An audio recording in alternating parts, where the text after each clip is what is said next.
Welcome to the Deep Dive.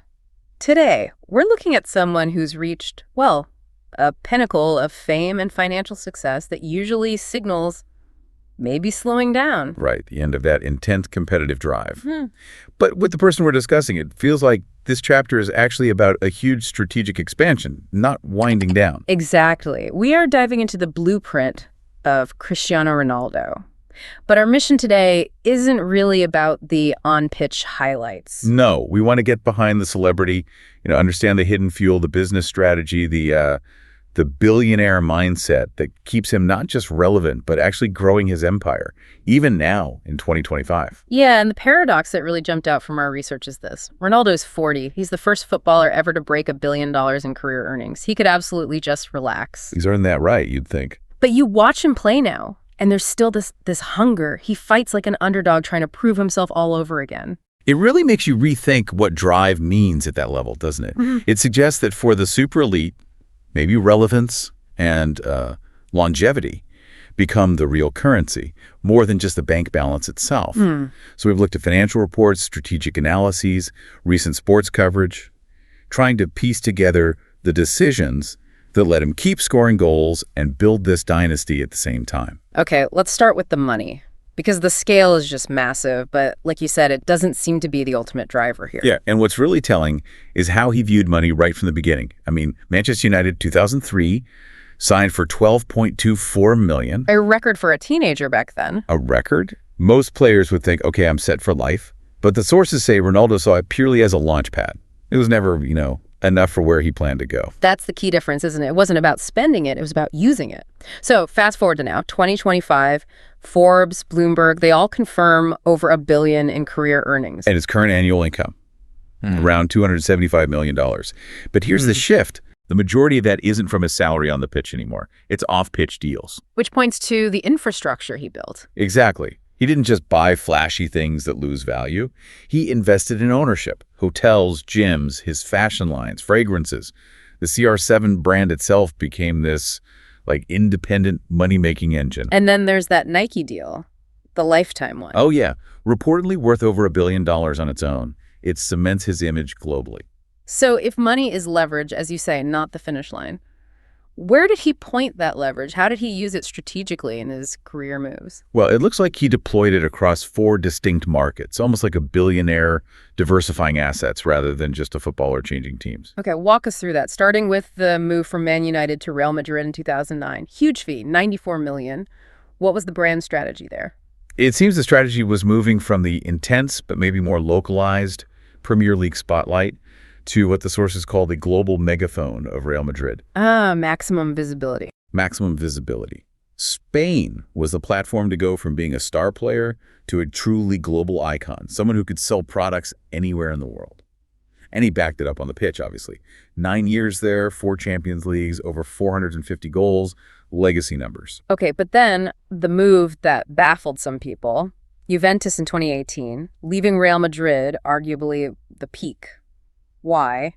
Was it a dip in football terms for a brand gain? It certainly looks like a calculated trade-off. The sources really frame this as a marketing play integrated with his football career. How so? Moving to Italy gave him direct entry into Milan, the fashion capital, the luxury market. Perfect timing for expanding his CR7 clothing and lifestyle stuff. It was almost like a market entry strategy disguised as a football transfer. Clever. And then the most recent big one, Al Nassr in Saudi Arabia, 2023.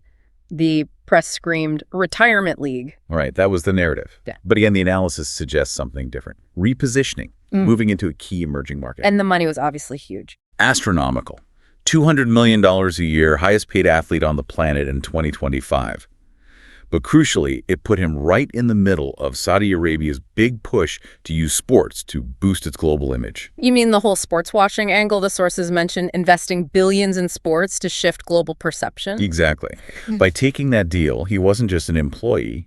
He became a platform, a face for that whole geopolitical strategy. Yeah. So you see the pattern. English fame, Spanish legacy, Italian style, now Middle Eastern influence. It mirrors how billionaires diversify, entering different markets to elevate their overall brand reach. And fueled by that quote of his, I always want more, I want to be better. He just never seems to settle. Which brings us to the longevity, the sheer consistency. How does he do it at 40? That requires looking at the unseen work. Absolutely. At this stage, it's less about raw talent flashes and all about discipline, consistency, and the details are pretty intense, waking up before dawn to train. Still. The super strict diet, high protein, minimal sugar. And apparently he tracks his sleep in these precise 90-minute cycles. Wait, 90-minute cycles. Why not just aim for, 8 hours like everyone else? The idea, according to the sources, is about optimizing sleep stages, REM, deep sleep. It's quality over just quantity. For an athlete his age needing peak recovery, sleep isn't passive rest. It's an active performance tool. Hyper-optimization. Wow. And you see the result in the stats. Breaking 800 career club goals in 2024, that's not a lucky streak. That's just relentless repetition. And it's backed by almost obsessive preparation. His motto is apparently, if you don't prepare, you prepare to fail. So what does that look like day to day? It means double training sessions often, cryotherapy, meditation, specific recovery protocols, all done weekly, often in his own reported $6 million private training facility back in Madrid. Okay, hold on. That's the real paradox here, isn't it? Most people make their fortune and then, ease off a bit, maybe skip a gym session, enjoy the rewards. He seems to have gone the other way. The richer he got, the more disciplined he became. He totally flipped the script. For him, success didn't bring comfort. It brought pressure. Pressure to maintain the standard. He seems to see greatness not as something you are, but something you have a responsibility to uphold. So the biggest threat isn't losing the money. It's losing the edge, losing the discipline that got him there in the first place. So the drive comes from a vision for the long haul, not just fear of falling off. He's training to still be effective at 42, 43, not just for the next game. Precisely. It's about longevity. And that internal drive shapes his whole life view, especially how he's defying the expected career timeline. Yeah, he completely ignored the standard retirement narrative. Renewing his Outlasts contract in 2025 to run until 2027, that means playing top-level football until he's 42 years old. His philosophy seems pretty clear. You don't stop when it's expected, you stop when you're finished. And the key part is, he defines when he's finished, not anyone else. And his decisions seem guided by this long-term view. The sources mention him using a legacy lens, asking himself, will this still matter in 10 years? That lens explains a lot. Like staying in Saudi Arabia, it wasn't just the salary, it was aligning with that country's huge $500 billion investment in global influence. He's positioning himself as a sort of cultural bridge, ensuring he stays relevant long after he hangs up his boots. Which gives him total independence in his choices. He can ignore the media noise, the he's past it headlines. Because he's playing a different game, an infinite game focused on future positioning while others are just looking at the immediate scoreline. And the end result of all this strategy, what the sources call sovereignty of influence. He's more than just a player now. Oh, definitely. He's a global media force. He understands that influence, in the long run, might be more powerful than income alone. The numbers are staggering. Over 850 million social media followers combined. Most followed person on Instagram. That's bigger than the population of most continents. And that attention isn't just passive. He can actually move markets. Remember that Euro 2020 press conference? So Coca-Cola bottles. Yeah, he just casually moved 2 bottles of Coke out of view the next day. Coke's market value reportedly dropped by $4 billion. That's incredible power from such a small gesture. But how do you sustain that? How do you make sure that influence keeps generating value when the football eventually stops? Through building systems for permanence, intellectual property. He's not just relying on showing up places. He's building infrastructure. The Pastana CR7 hotels, his wellness lines, the gyms, tech investments. It's about creating passive income streams tied to the CR7 IP. He's building his post-football empire right now while still playing. Exactly. It's like the silent billionaire mindset. He doesn't need to constantly justify himself or react to critics. He just builds the system's ownership, IP, recurring revenue that will monetize his global attention for decades to come. The moves themselves are the statement. Right. His actions speak louder. That's really the core of it. His life isn't designed just to maximize fame. It's designed to maximize the stability and longevity of the entire system he's built. He's addicted to maintaining his standards, not necessarily to the applause. So if we boil this whole deep dive down, the Cristiano Ronaldo story isn't just about talent.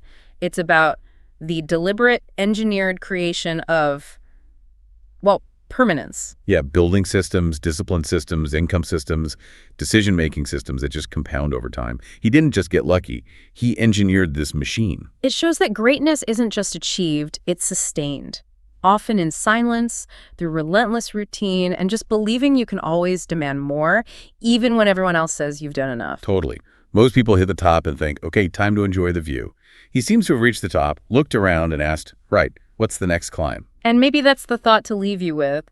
Here's a guy, a billionaire icon at 40, achieved everything imaginable in his field, yet he still decides every single day to keep striving, keep pushing. It really suggests that success isn't some final destination you arrive at. No, it's a decision you have to keep making day after day, long after you could have comfortably stopped.